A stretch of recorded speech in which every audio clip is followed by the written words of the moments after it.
വയനാടിന് കൈത്താങ്ങാവാൻ ചായ കച്ചവടവുമായി തിരുവാലി പുന്നപ്പാല ഡിവൈഎഫ്ഐ മേഖലാ കമ്മിറ്റി. പൂളക്കൽ അങ്ങാടിയിലാണ് ചായ കച്ചവടം പൊടിപൊടിച്ചത്. ബ്ലോക്ക് സെക്രട്ടറി കെ റഹീം ഉദ്ഘാടനം ചെയ്തു. ചായക്കൊപ്പം മനസ്സു നിറയുന്ന കാര്യമായതിനാൽ അങ്ങാടിയിൽ എത്തിയവരെല്ലാം തന്നെ ഡിവൈഎഫ്ഐയുടെ ചായക്കടയിൽ എത്തി. മേഖലാ പ്രസിഡന്റ് വിപിൻ അധ്യക്ഷനായിരുന്നു. ഉച്ചകഴിഞ്ഞ് 3 മണിയോടെ തുടക്കമായ കച്ചവടം 8 മണിയോടെയാണ് അവസാനിച്ചത്.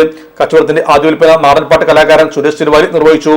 സിനിമാ സംവിധായകൻ Sajith Mambad, block joint secretary P Shaiju, മേഖലാ secretary M Nithin Das, CPM area committee അംഗം എം മോഹൻദാസ്, ബ്ലോക്ക് പഞ്ചായത്ത് അംഗം P Shobhana, B Athira, K Shishira എന്നിവർ സംബന്ധിച്ചു.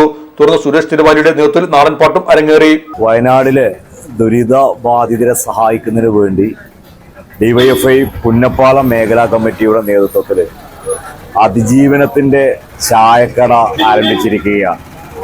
ഈ ചായക്കടയിൽ നിന്നും ലഭിക്കുന്ന വരുമാനം ഡിവൈഎഫ്ഐ സംസ്ഥാന കമ്മിറ്റി പ്രഖ്യാപിച്ചിട്ടുള്ള വീട് നിർമ്മിക്കുന്നതിന് വേണ്ടിയിട്ട് ഉപയോഗിക്കുക എന്നതാണ് ഇതിന്റെ ലക്ഷ്യം. ഇലക്ട്രോണിക്സ് ഗൃഹോപകരണങ്ങൾ വാങ്ങുമ്പോൾ വിശ്വസ്തതയ്ക്ക് നിങ്ങൾ പ്രാധാന്യം കൊടുക്കാറില്ലേ? എങ്കിൽ വരൂ സോഡിയാക് ഇലക്ട്രോണിക്സിലേക്ക്. മറ്റാർക്കും അവകാശപ്പെടാനാവാത്ത 35 വർഷത്തെ സേവന പാരമ്പര്യമുള്ള മലപ്പുറത്തെ ഏക ഷോറൂം. എല്ലാ പ്രമുഖ ബ്രാൻഡുകളുടെയും refrigerator, washing machine, LED TV, mixie, oven തുടങ്ങിയ ഗൃഹോപകരണങ്ങളുടെ വിപുലമായ ശ്രേണിയിൽ നിന്നും തിരഞ്ഞെടുക്കാം. കൂടാതെ നിങ്ങളുടെ പഴയ പ്രൊഡക്റ്റുകൾ എക്സ്ചേഞ്ച് ചെയ്യാനുള്ള അവസരവും, ഒപ്പം ഏറ്റവും മികച്ച വിൽപ്പനാനന്തര സേവനവും. മലപ്പുറത്തിന്റെ വിശ്വസ്ത home appliances partner Zodiac electronics, traffic circle, Kottappadi, Malappuram.